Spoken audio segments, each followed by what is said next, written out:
Hello नमस्ते सबैजनालाई। म बसन्त लिम्बूको तर्फबाट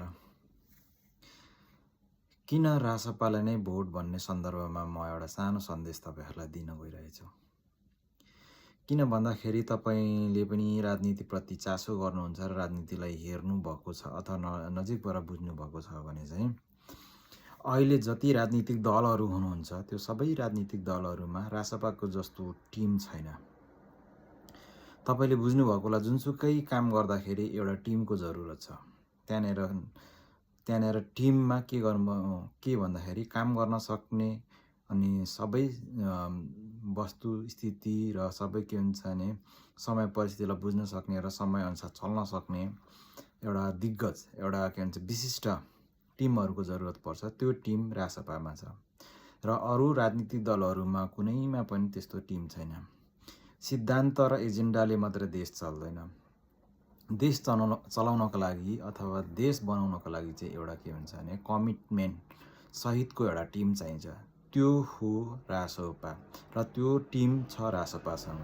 तपाईँले हेर्नु होला, माओवादीसँग प्रचण्ड नपढेको मान्छे हो, न त के हुन्छ भने नेपालको भूगोललाई चिनेको मान्छे हो। त्यो कस्तो खालको मान्छे भन्दाखेरि नेपाली जनताहरूको सेन्टिमेन्टहरूलाई पक्रेर राजनीति घुसाइदिने र राजनीति गर्ने मान्छे हो। एकदम चतुर मान्छे हो। अब कुरा गरौँ एमालेको। एमालेमा त्यस्तो के छ भन्दाखेरि एमालेमा एउटा टिम छ। के टिम भन्दाखेरि भ्रष्टाचार गर्ने टिम।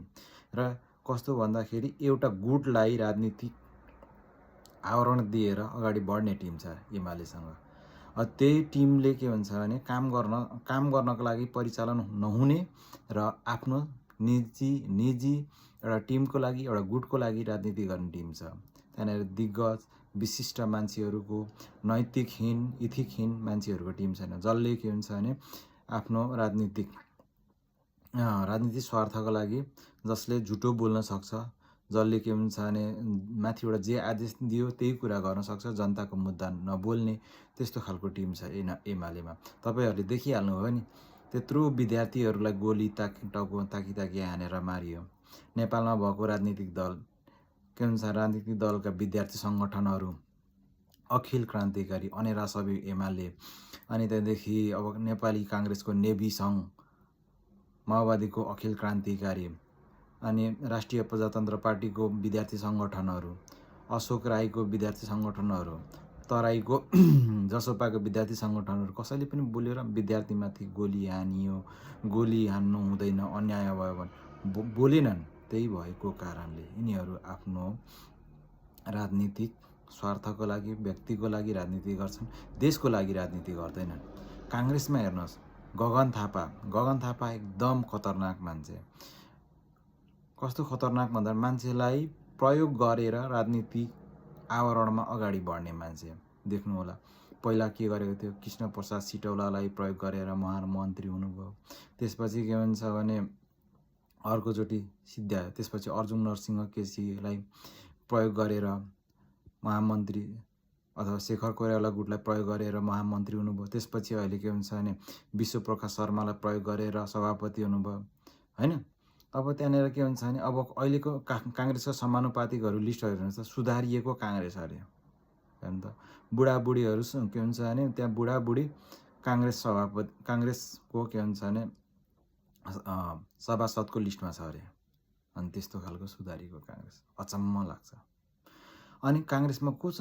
विशिष्ट मान्छेहरू, राजनीतिलाई राजनीति सेवकको रूपमा काम गर्न सक्ने मान्छे, सेवकको लागि काम गर्ने भनेर सबै के हुन्छ भने राजनीतिलाई पेसाको रूपमा लिएको छन्। काङ्ग्रेस, एमाले, माओवादीलाई हेर्नुहोस्, राजनीतिमा लागेको मान्छेलाई, राजनीतिमा लागेर उनीहरूले आफ्नो व्यक्तिगत स्वार्थहरू पुरा गरिरहेछन्। र रासपालाई हेर्नुहोस्, रासपामा त्यस्तो व्यक्तिहरू छ जसले फुल टाइम राजनीति गरेर आफ्नो के हुन्छ भने राजनीति नै आफ्नो पेसाको रूपमा लिएको छैन नि कसै पनि। उनीहरूले जबरजस्ती रासपालाई हिलो छ्याप्ने काम गरेको छ। सबैजना मिलेर हुँदा हर्क साम्पाङको पार्टी पनि रासपालाई नै हिलो छ्याप्दैछ, थाहा छ। त्यो कदापि हुने छैन। नेपाली जनताले बुझेको छ। बुझेको कारणले राम्रो बेस्ट टिम यदि जुनसुकै काम गर्दाखेरि पनि आफ्नो एजेन्डा आफ्नो गोल मात्रै भएर हुँदैन, काम गर्न सक्ने एउटा टिम हुनुपर्छ। त्यो टिम रासपामा छ, रासपालाई जिताउनुपर्छ। पहिला पनि मान्छेसँग के हुन्छ भने फ्रस्ट्रेसन हुन्छ। के फ्रस्ट्रेसन भन्दाखेरि नयाँ आयो, नयाँलाई हामीले चान्स दिएको। अब के कुरा जो छन् भन्दाखेरि माओवादीसँग को टिम थियो हेर्नुहोस् त।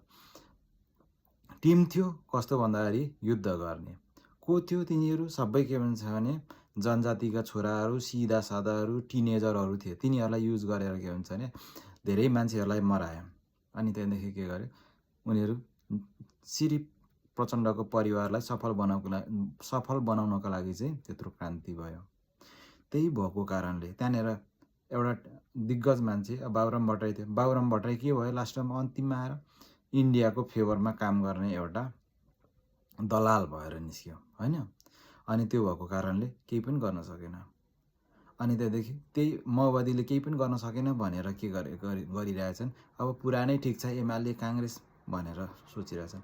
माओवादी पनि के भन्छन्, माओवादी पनि पुरानो भयो, अहिले त दलालको रूपमा निस्क्यो। अब सेन्टिमेन्टमा राजनीति गर्ने भयो। एमाले आफ्नो के भन्छ कार्यकर्ताको लागि, काङ्ग्रेस झन् भरौटी आफ्नो कार्यकर्ताहरूलाई सेटल गर्नतिर लाग्यो।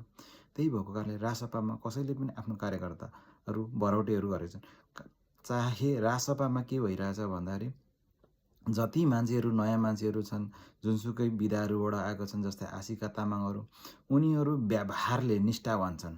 बोल्दाखेरि त्रुटि होला, आवेशमा रिसाउँछन् होला, तर काम गर्ने व्यवहारमा कहिले पनि उनीहरूले के भन्छ भने निष्ठावान र चरित्रहीन काम गरेको छैनन्।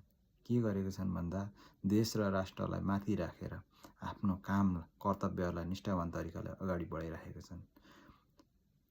उनीहरूको व्यवहारमा, काम गराइमा चाहिँ के छ भन्दाखेरि इथिकता, नैतिकता छ। बोल्ने व्यवहारमा त्रुटि होला, फरक होला, तर के हुन्छ भने काम गर्ने सवालमा कहिल्यै पनि त्रुटि छैन। अथवा काम गर्ने सवालमा चाहिँ के छ भन्दाखेरि उनीहरूको देश, राष्ट्र र जनता माथि सर्वोपरि ठानेर काम गरिरहेका छन्। त्यही भएको कारणले अहिलेको चुनावमा रासपालाई नै भोट दिनुपर्छ। समस्त सब नेपाली दाजुभाइ दिदीबहिनी, सम्पूर्ण मित्रहरू, सम्पूर्ण बुवा आमाहरूलाई म रासपामै भोट हालेर स्पष्ट बहुमतको सरकार बनाइदिनु हुन हार्दिक अनुरोध गर्दछु। तपाईँहरूले देख्नुभएको होला नि, म्युजिकल चेयरको रूपमा 3 जना बाबुराम भट्टराई अगाडि सार्ने, कहिले के हुन्छ भने प्रचण्डलाई अगाडि सार्ने, कहिले झलनाथ खनाल, माधव कुमार नेपाल, शेरबहादुर देउवा।